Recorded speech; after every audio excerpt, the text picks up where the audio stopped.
Before we begin, look at this rose petal. This softening isn't from the tools, it's from the pressure control. In this tutorial, I will show you how to achieve this step by step. For this drawing, I am using smooth paper. Smooth paper helps achieve even shading and softer transition.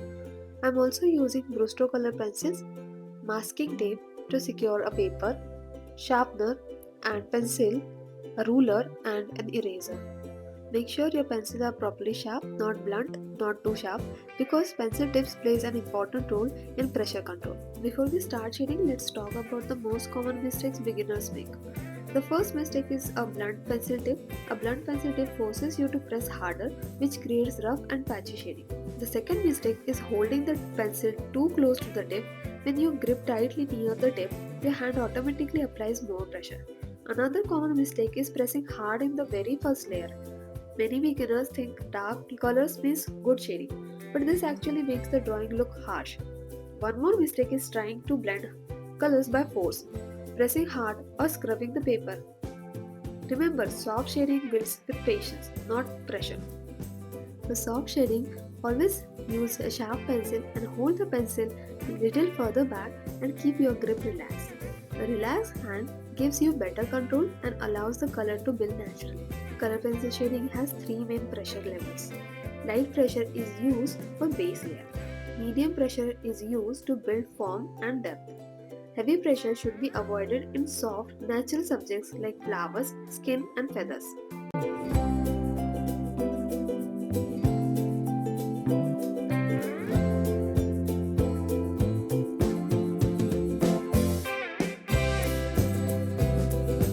Shading should always be done in layers. The first layer is very light. This sets the base tone and prepares the paper for more color. The second layer uses slightly more pressure, but still stays gentle to build form. For the final depth, use medium pressure only. Never force the color.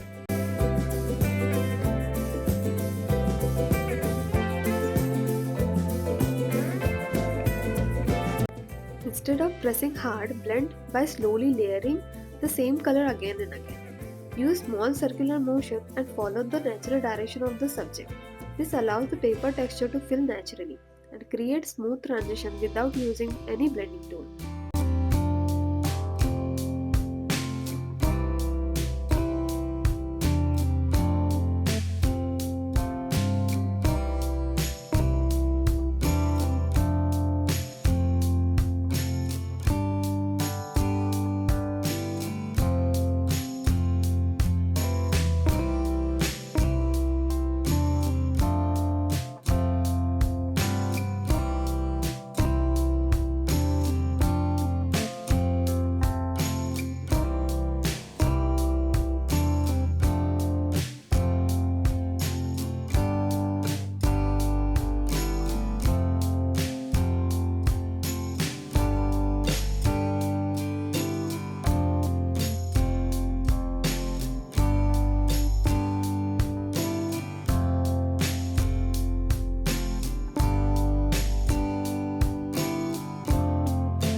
Now let's apply all the techniques to draw a rose petal.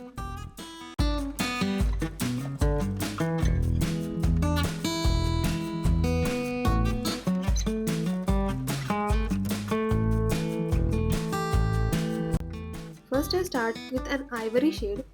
This creates a soft base and keeps the petal light and natural. I use very light pressure.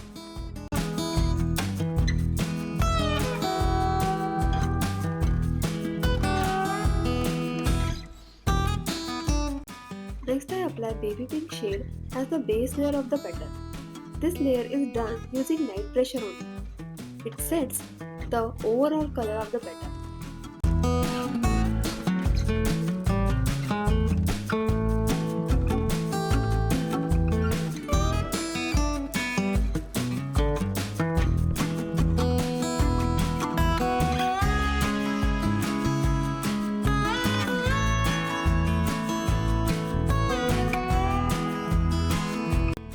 After the base layer, I move to the medium tone. For this, I use fuchsia shade, gently building the color while controlling the pressure.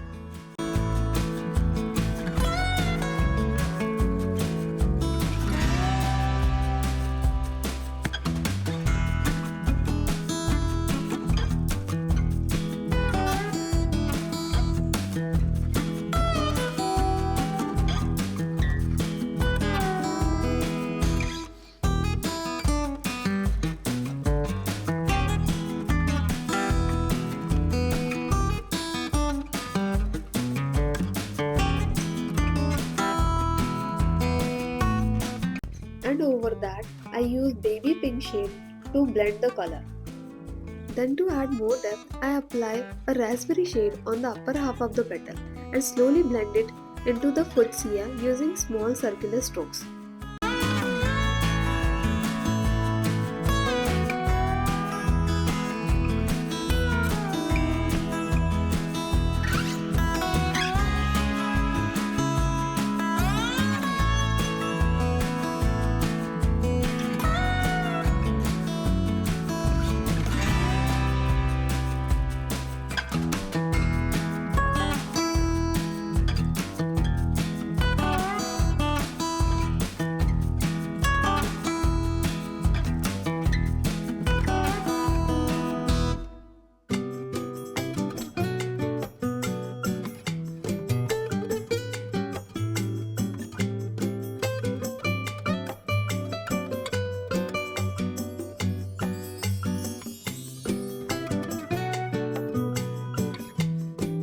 At the top part of the petal, I use cinnamon shade. This adds deeper shadow and gives the petal more dimension and realism. Using the same fuchsia shade, now I try to create smooth transition for the petal.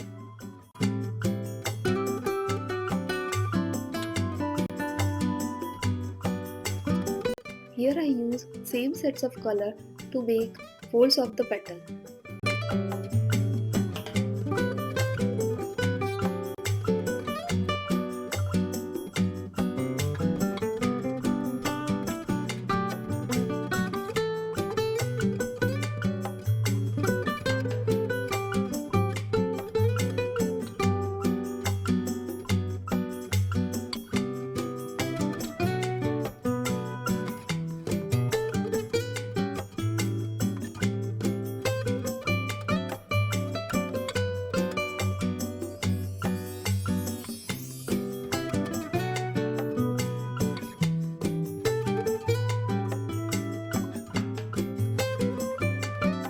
Now here I use beaver brown to draw veins of the petal.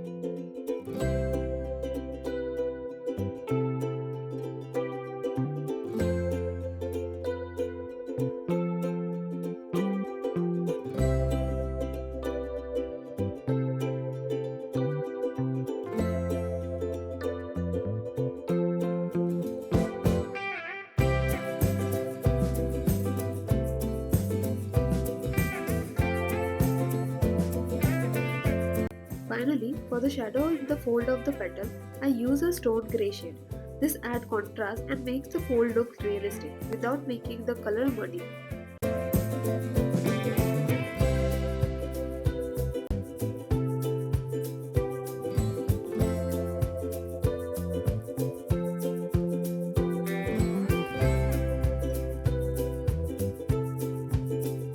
Notice that I never press hard while blending.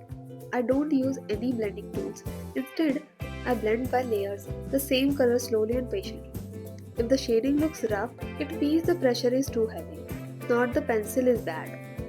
This is how you can control color pencil pressure to achieve soft, realistic shading. Always remember, start light, build slowly, relax your grip, and let the color blend naturally. Keep practicing, stay patient, and enjoy the process. Thank you for watching. Happy drawing!